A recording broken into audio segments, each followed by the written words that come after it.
au risque de me répéter par rapport à la semaine passée, dimanche passé, j'ai vraiment été reconnaissant, et je suis reconnaissant de cette semaine de mise à part, de jeûne et prière que nous avons vécu ensemble. Vraiment, je trouve que ça a été tellement bénéfique.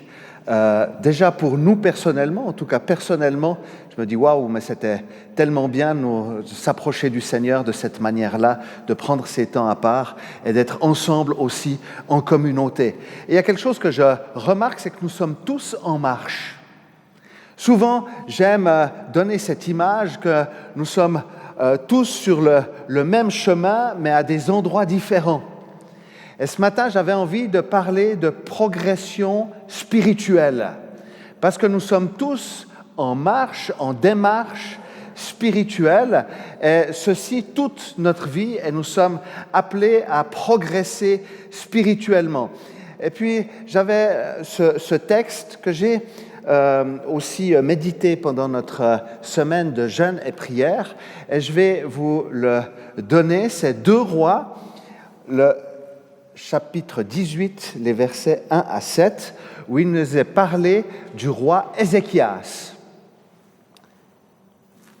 La 3e année du règne d'Osée, fils d'Éla, sur Israël, Ézéchias, fils d'Araz, le roi de Juda, devint roi.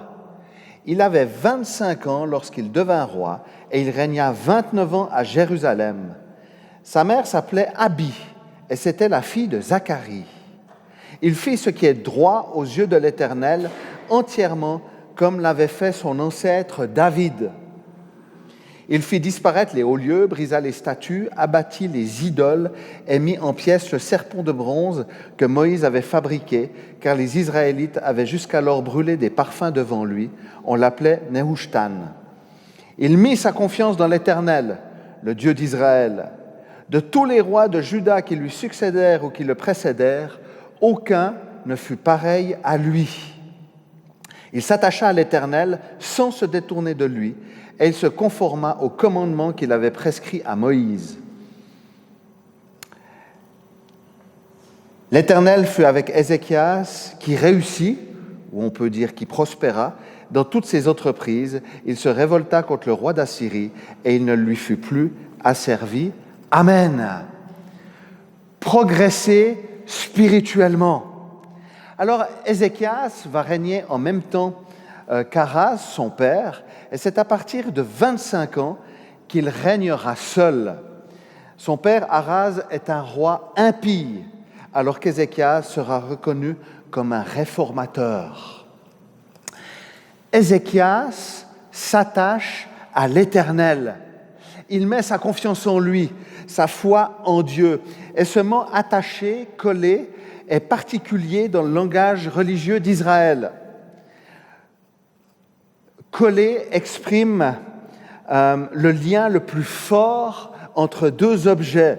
Et quand on parle de personne, il implique le fait de se lier, de demeurer fortement unis.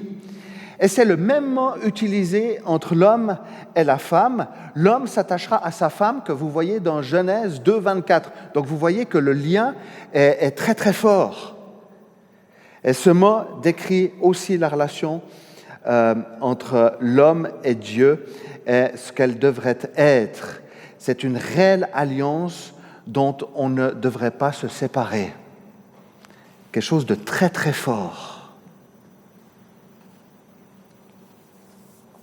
Le prophète Jérémie, dans le chapitre 13 au verset 11, en a parlé. En effet, de même qu'une ceinture est attachée à la taille d'un homme, de même je m'étais attaché à toute la communauté d'Israël et toute celle de Juda, déclare l'Éternel, afin qu'elle soit mon peuple, ma réputation, ma gloire et mon honneur, mais elles ne m'ont pas écouté.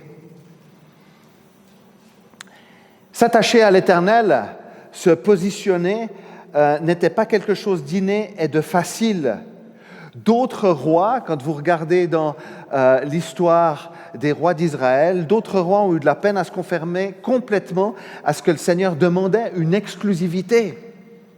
Et on voit du reste qu'avant Ézéchias et après, les rois, c'était la catastrophe.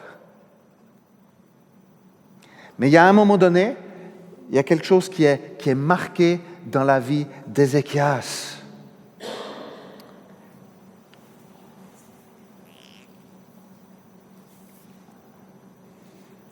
Dieu demande une exclusivité, parce que le Seigneur est un Dieu jaloux, et il ne veut pas que notre cœur soit partagé. Ézéchias a fait preuve de courage, il s'est positionné, et je n'ai pas de mal à penser qu'il a eu justement de l'opposition de la part de son peuple, qui était attaché au haut lieu, là où on offrait des sacrifices à d'autres dieux, et il y avait les coutumes de son père qui s'opposaient à Dieu.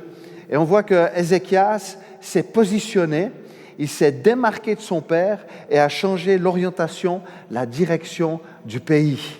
Et c'est quelque chose d'assez fort de se démarquer de sa propre famille, en fin de compte. Et puis on voit que d'un autre côté, donc d'un côté, il va se séparer des coutumes de son père, et puis montrer une démarcation, je dirais, nette, et d'un autre côté, il va se soumettre à l'influence du prophète Ésaïe, qui l'encouragera à rouvrir le temple qu'Araz, son père, avait fermé, et à renouveler le culte à Jérusalem. Et il se mettra aussi sous l'influence du prophète Michée. Et on voit à la fois la séparation d'Ézéchias de sa famille, où il dit « mais moi je ne suis pas OK avec ce qui est en train de se passer, je prends de la distance avec mon père ».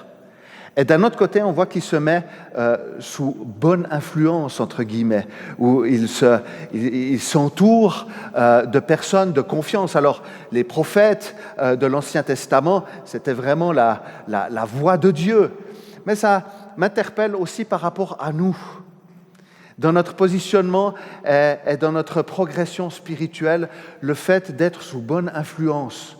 Maintenant, c'est la grande mode, on parle des influenceurs, vous en avez partout. Vous êtes là? On voit des influenceurs qui se mettent sur Internet. Vous avez certainement déjà vu, et peut-être que vous en suivez aussi. Mais de se dire, mais sous quelle influence est-ce que je veux me placer? Sous quelle influence est-ce que je veux me placer?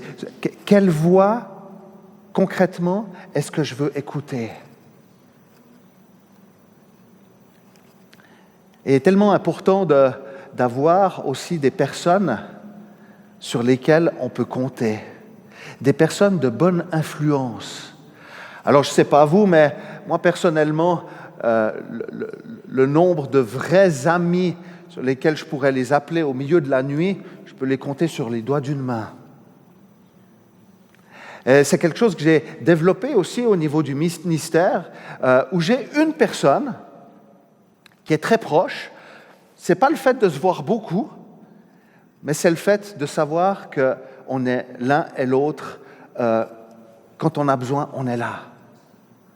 On se soutient, on s'appuie. Proverbe 17 dit ceci, « L'ami aime en tout temps, et dans le malheur, il se montre un frère. » L'importance d'avoir une bonne sphère de personnes d'influence. Alors, se positionner pour Jésus, déclarer sa foi et vivre avec les principes bibliques, nous confronte aussi au regard des autres. Et c'est cela souvent le plus difficile. Les qu'en dira-t-on, qu'en pensera-t-on, sans oublier le rejet, les moqueries, les accusations. Vous savez, quand un non-croyant voit que vous êtes vulnérable ou que vous avez fauté et qu'il vous le met devant les yeux en se moquant. Les remarques sont parfois insidieuses au détour d'une conversation ou d'une plaisanterie, mais elles ne sont pas moins blessantes. Jésus s'est fait moquer à la croix, et ça m'a tellement interpellé dans Matthieu 27, 40 à 42. Et puis on est sur le chemin pour aller jusqu'à Pâques, et il nous a dit ceci, « Toi qui détruis le temple et qui le reconstruis en 3 jours, sauve-toi toi-même. Si tu es le Fils de Dieu, descends de la croix. » Les chefs des prêtres, avec les spécialistes de la loi et les anciens, se moquaient aussi de lui et disaient « Il en a sauvé d'autres et il ne peut pas se sauver lui-même. S'il est roi d'Israël, qu'il descende maintenant de la croix et nous croirons en lui. » L'opposition. Et dans le cas de Jésus, l'opposition venaient des chefs religieux.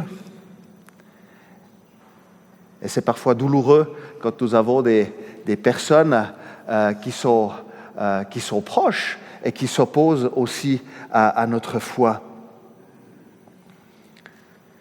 Proverbe 29, 25 à 26 dit ceci, « C'est un piège que de trembler devant les hommes, mais se confier en l'Éternel procure la sécurité. Beaucoup recherchent la faveur de celui qui domine, mais c'est l'Éternel qui rend justice à chacun. » Se confier en l'Éternel, se positionner, implique des sacrifices et du courage, mais avec l'assurance que c'est le Seigneur qui nous rend justice, toujours dans le bon timing. Alléluia. Donc on voit cette première chose, le fait que Ézéchias va s'attacher à l'Éternel, va se séparer des coutumes de sa famille, qui sont contraires à la volonté de Dieu, et puis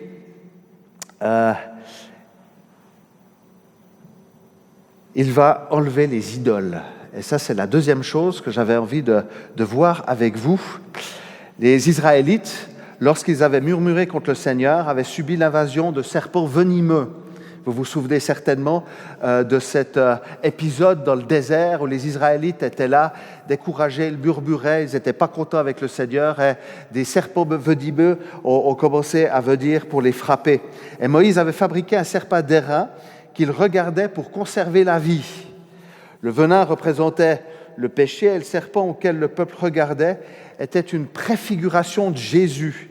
Mais en aucun cas, cela ne devait devenir une idole. Le peuple attendait de cette idole, objet de vénération, des effets magiques. Nehushtan signifie, il faut que je fasse très attention parce que j'ai Robin qui écoute, qui est professeur d'hébreu, entre guillemets, qui signifie airain. Oui, c'est bon.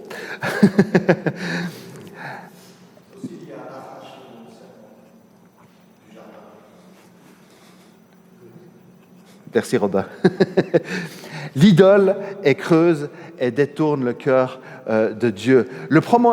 C'est étonnant de voir justement que le premier commandement est « Tu n'auras pas d'autre Dieu devant moi » dans Exode 23. Et on voit dans l'histoire du peuple d'Israël et de l'humanité cette tentation constante d'avoir une image et une représentation de Dieu. Le fait de s'attacher à quelque chose, comme si cela apportait une quelconque sécurité. La foi est invisible et l'homme a ce besoin irrépréhensible de sécurité visible et de preuves tangibles. Nous attacher à ce qui est invisible. Et nous sommes en tension entre le visible et la foi, l'invisible, marcher par la foi et non par la vue.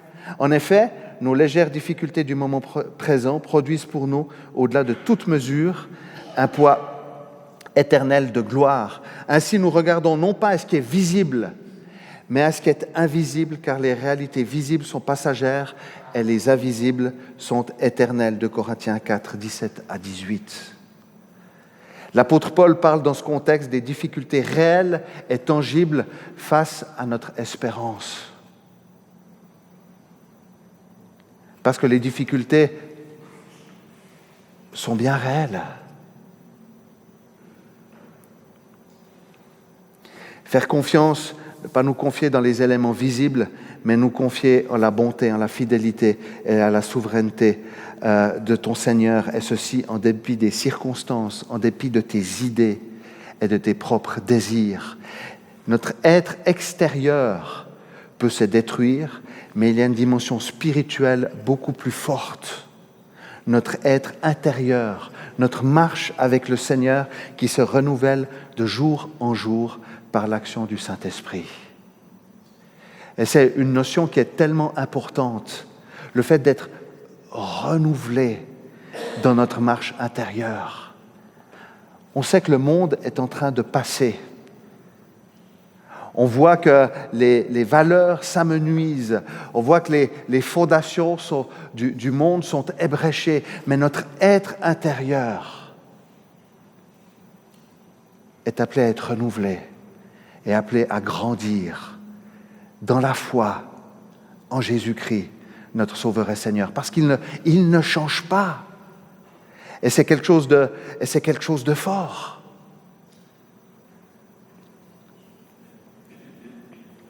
On aime ce qui est visible. On aime voir. Parce que, comme je le disais tout à l'heure, ça peut, dans un certain sens, nous rassurer. Je me souviens, un jour, une personne s'est convertie.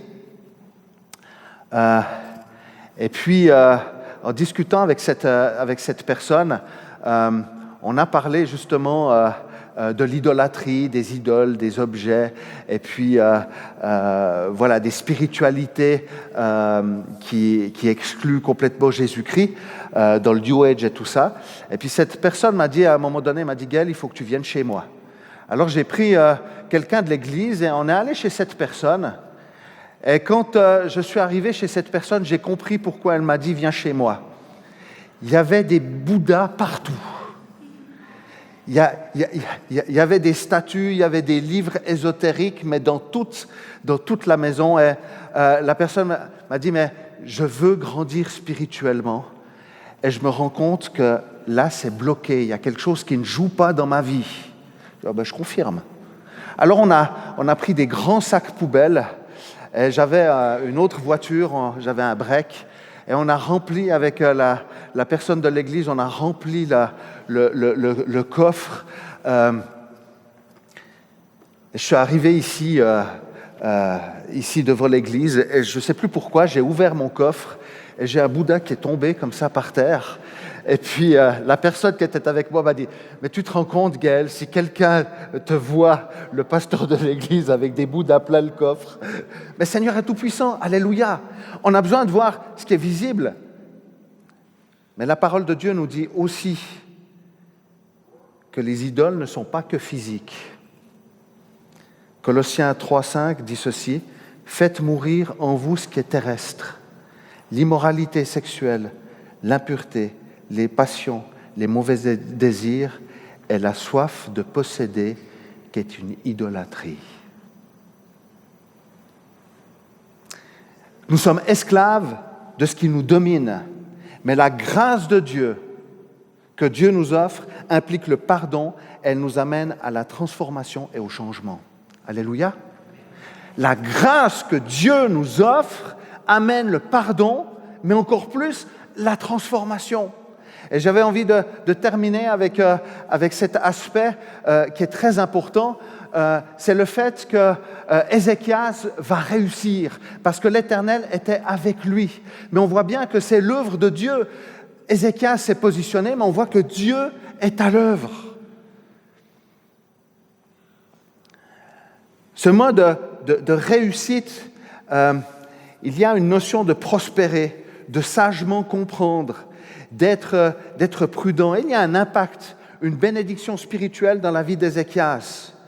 Le mode réussite implique cette notion de prudence, de comprendre sagement et de prospérer.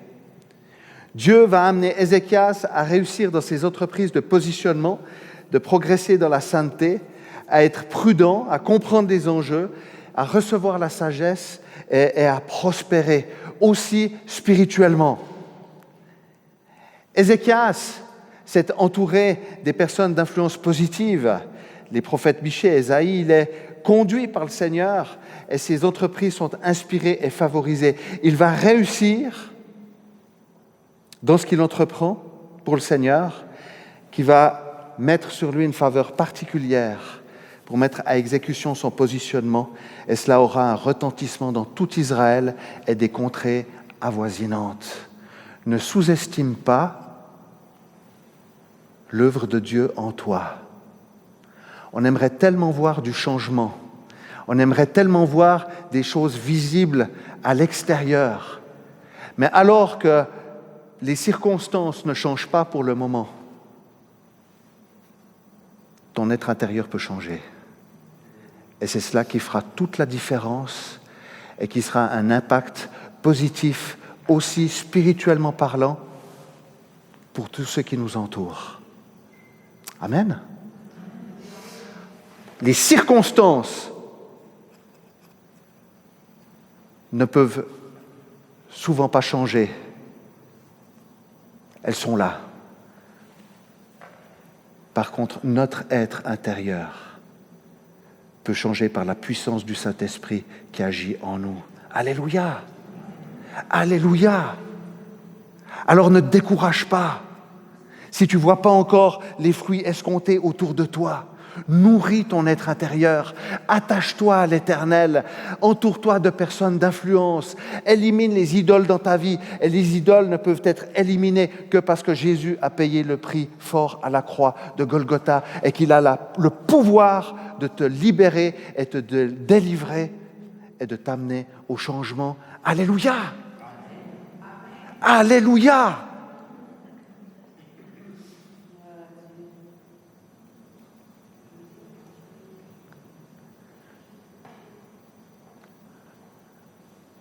Nous sommes des bénédictions. Est-ce qu'on arrive à dire ça? Est-ce que j'arrive à dire personnellement, je suis une bénédiction? Pas par mes propres forces, mais parce que le Seigneur fait son œuvre en moi. Et le débordement se répercute aussi. Parce que de la même manière que les gens nous regardent et peuvent se moquer, de la même manière, le Seigneur est capable de les interpeller et de les toucher aussi par notre manière d'être.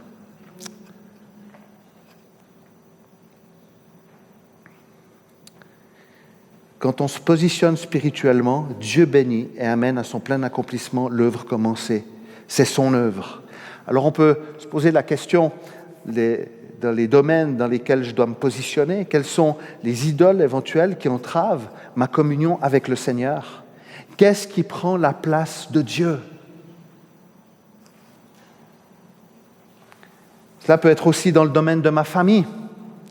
Me positionner avec sagesse et ne pas reproduire des coutumes et des traditions ancestrales et qui n'honorent pas le Seigneur. Quand on se positionne concrètement pour Dieu, il nous donne les moyens de réaliser ce positionnement et l'engagement. Il donne ce qu'il ordonne. Dieu est celui qui ouvre les portes, mais il est aussi celui qui les ferme ou qui les garde fermées. On parle de réussite. Il utilise ce moyen aussi pour nous conduire dans sa volonté. Ce que nous considérons comme échecs font partie de la vie et font partie de l'affermissement de notre foi et du renouvellement de notre confiance. Et ce n'est pas parce que la porte est fermée ou qu'on a l'impression de vivre un échec que c'est le cas.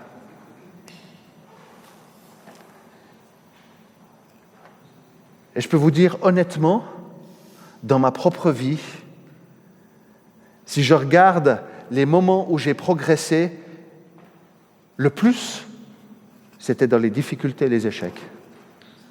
C'était là où les portes étaient fermées et où ma confiance en Dieu, ma foi a été affermie par lui. Alors j'avais juste envie de nous encourager ce matin avec ce message, cette progression spirituelle, ce positionnement à la fois envers les coutumes des pères, de s'entourer de bonnes personnes d'influence, d'éliminer les idoles dans notre vie et de ne pas perdre courage parce que Dieu fait son œuvre en nous. Et ce qu'il a commencé, il le mènera à son plein accomplissement par l'action et la puissance de son esprit en nous. Amen. Alléluia. Nous allons prier. Seigneur, moi je te remercie pour mes frères et sœurs, que je te demande de bénir dans le nom de Jésus. Seigneur, merci parce que tu es celui qui transforme, tu es celui qui œuvre en nous, tu es celui qui renouvelle notre être intérieur dans le nom de Jésus. Et Seigneur, je te prie de venir nous visiter puissamment par ton Saint-Esprit encore ce matin. Seigneur, pardonne-nous lorsque nous ne te donnons pas l'exclusivité, Seigneur. Seigneur, nous déposons devant toi ce qui peut être du domaine de l'idolâtrie et de l'autosuffisance, Seigneur, dans le nom de Jésus. Seigneur, merci parce que tu nous pardonnes, mais tu nous transformes. Tu nous amènes au changement. Et merci pour cela, Seigneur. Je te prie pour toutes celles et ceux ce matin qui sont découragés et qui ne voient pas autour d'eux les fruits escomptés. Eh bien, Seigneur, je te demande de venir aussi les renouveler, Seigneur, et qu'ils puissent être des témoins débordants de ton amour et de ta grâce. À toi soit toute la gloire, Seigneur, dans le nom de Jésus. Amen.